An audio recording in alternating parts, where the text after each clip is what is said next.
Hey guys, Lindsay here. Today's video is all about saving money. I know I do these videos all the time, and this is going to be just a little bit different. I'm going to give you a quick recap here. We've been doing the Dave Ramsey Baby Steps to Financial Freedom. That might not be exactly what it's called, but anyway. So we had to start over, which meant we needed to kind of regroup and think about how we need to go about this. We kind of pulled some money saving tips that we've done before and maybe added a few new ones, kind of revamped some of them. So I'm going to share those with you today. And if any of these are things that from a previous video, I'm sorry, but maybe you could have used a reminder anyway. So let's go. Number 1, buying used or refurbished. This is something we've done for a long time. We've bought used appliances, we've bought used furniture, and it's always helped us to save money. And a lot of times you can still get a lot of use out of things that somebody else doesn't want. We bought used appliances for our kitchen remodel in our new home. And I tell you what, I do not regret it one bit. They've worked just fine. We've had no problems, maybe tiny ones, but that didn't really affect the way we used them. We buy refurbished items, and over the years we've learned to make sure you can still get a warranty for certain items, especially if it's an electronic device or a part for something. Get a warranty. You want to make sure that you're going to get your money's worth out of it. We recently bought, I shouldn't say recently, last year for my daughter's birthday in May, and it's now been 10 months since we purchased this, but we got her a refurbished laptop for her birthday. She really wanted a laptop. We knew we couldn't afford a brand new one.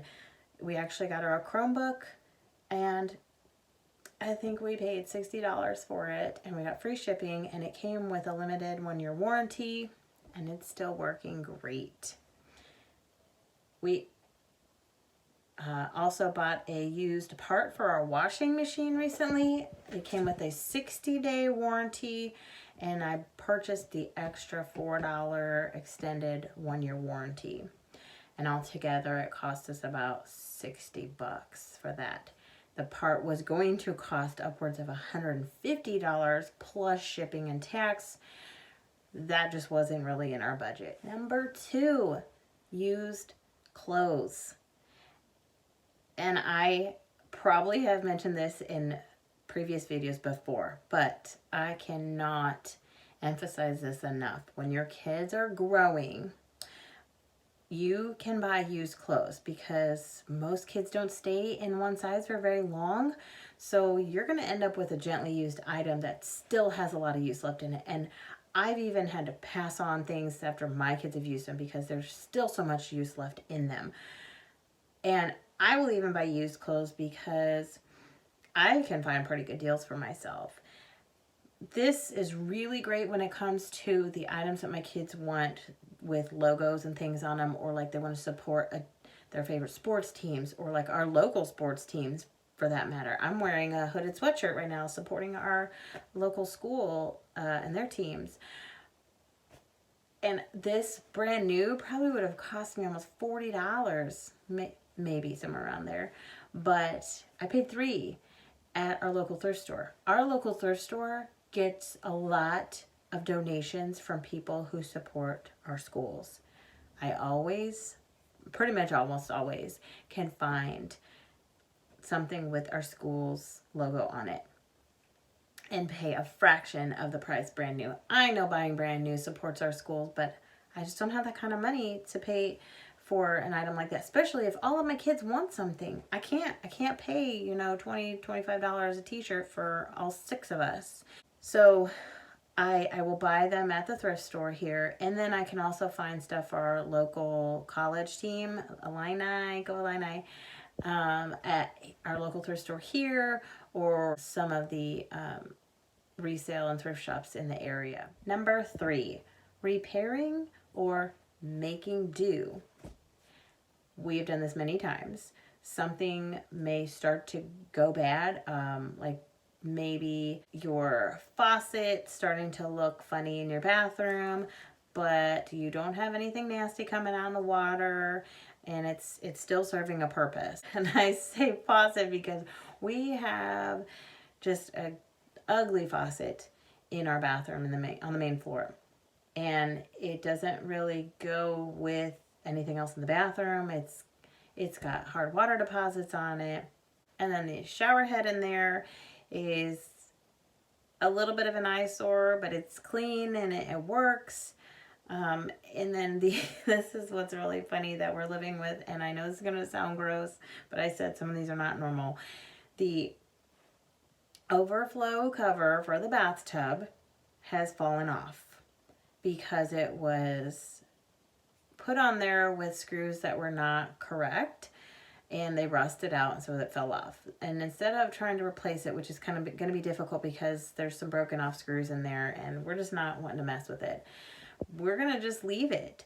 We don't take baths in there, so it's fine for taking showers. We just cover it up with the clear shower liner, and it's fine. We just make sure to check it when we take a shower. So that is something we've learned to live with.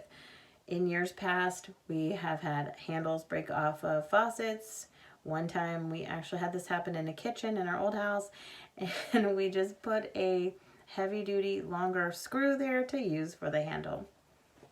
And it didn't really have an effect on anybody. Everybody used it just fine until we could replace the faucet. Our floor in our kitchen, it is discolored on part of it from sunlight because for a while there were no curtains on the kitchen window, but the floor is still intact and we can keep it clean. And I just figured that was a way to save on money by not replacing that floor right now. I'm going to go ahead and insert some pictures here of the fixtures in our main bathroom and the kitchen floor, just to give you an idea of what we're living with right now to save some money.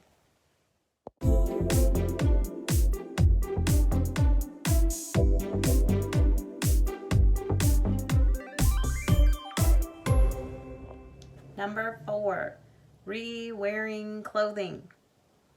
I'm talking about wearing your clothing multiple times before you wash it. This might sound gross, but I am not talking about your underwear or your socks. To me, that is kind of gross. I will reuse a bra multiple times before I wash it, and then I wash it by hand and hang it to dry. But your pants, you can rewear, unless you get a lot of stuff on them like I do at work. Like I have my work pants that I can't always rewear, but jeans and sometimes my dress pants, I will take them off when I get home and I will hang them back up. And then I'll throw on some lounge pants at home. So this is going to save you time doing laundry, time having to pick out something to wear because you can rewear something you wore earlier in the week. You're gonna save on water because you're not gonna be doing as much laundry. So that's gonna definitely save you time. You won't be doing a bunch of laundry. And it's just going to prolong the life of your clothing as well. I do this a lot. My kids do this. This sweatshirt I have on, I'm probably going to wear this maybe 3 or 4 more times before I wash it. If I get a little something on it, I'll clean it off. But I'm not that dirty of a person, and I also wear something underneath. I have a shirt on underneath, so it's not really getting anything on it. We also reuse our pajamas. We are a family that likes to bathe mostly at nighttime, so we're putting pajamas on a clean body. Now, if you tend to sweat a lot at night and you end up smelly in the morning, you might want to wash your pajamas. But for us, we don't really get that sweaty or nasty at nighttime, so we can just reuse our pajamas. I will sometimes wear my pajamas all week long and then wash them. I really think that I have more pajamas than I need at this point. I have about 3 to 4 pairs of pajamas, and I don't even think I need that much. A pair of pajamas for when it's cold, a pair for when it's warm. Number 5, turning down the heat. We live in the Midwest, so it gets cold in the winter, but our new home is a little different from our old house. We have a second story, and the majority of us sleep on that second story. My oldest son sleeps downstairs, but he tends to be a little bit warmer, so he doesn't have an issue with this. He has a heater in there in case he needs to turn it on if it gets cold. But we will turn our heat down at nighttime to, a lot of times it's below 70, and that keeps our heat from running that much during the nighttime. We have quilts on the beds if the children need them, and extra blankets. But literally everyone but my oldest son sleeps upstairs. I'm talking like the dogs are even up here at nighttime. So there's a lot of body heat plus the heat that's rising from downstairs. So we stay fairly warm, and there are some nights I have to turn the heat down fairly low or we are burning up at night. So there is not a need for that heat to be above 70. A lot of times it's 68, 69. And there are some nights that it just seems like we're boiling even at that. So that really keeps our costs down, and our furnace is not overworking itself on the nights that it's really cold. Number 6, window AC units versus central air. We purchased this house with no central air. We were able to use window units last year. We thought we would want to get central air this year. However, when we really looked at the bigger picture, we realized we needed to pay down our debt first. And we already had the window units from last year that we purchased. We figured it was kind of a waste of money if we only had them for one summer and then didn't use them. Because we can't guarantee that we can get rid of all of them and get our money back. It just seemed like it was a little outrageous when we could put that money towards our debt. We already have the means to cool our home, and it worked just fine last year. We may have to tweak things a little bit and move a couple units around to different rooms for better airflow, but we figured we already spent the money. We're not going to worry about it this year, putting central air in. Number 7, reusing leftovers and getting creative with food. Be smarter with what you're doing with your food so you're not wasteful. Reusing leftovers is a great way to not waste food. If you don't want to have to eat the same thing over and over again for a couple days, you can try to find a way to reuse these leftovers to add to something, or to add something, you can add something to it to make it just a slightly different meal. Or maybe you made such a good meal that you don't mind eating it again and you have enough left over. We do this. We put the rest into our meal prep containers and we either freeze it or we stick it in the refrigerator for later, and then we have our lunches. The other thing is we started getting creative with how we're preparing our meals. My husband needs something to take for breakfasts. So we buy stuff to make biscuits, we buy the bacon, we buy eggs, cheese, all this stuff. He makes his own breakfast sandwiches now, and he said they're actually better than when he was buying them already made, because he can buy the bigger biscuits and make his own breakfast biscuits. He can make breakfast burritos, and it is so much better this way. We make it all up at the beginning of the week, and he puts them all in one big container. And he has reusable baggies and things that he uses, and he grabs one and he puts it in there and he takes it to work, and he's good. And I find that this way has actually been a lot healthier for us as well. So there you have it, folks. If you enjoyed this video, give me a thumbs up. If you want to see more videos on our family, our minimalism, whatever, go ahead and subscribe to our channel.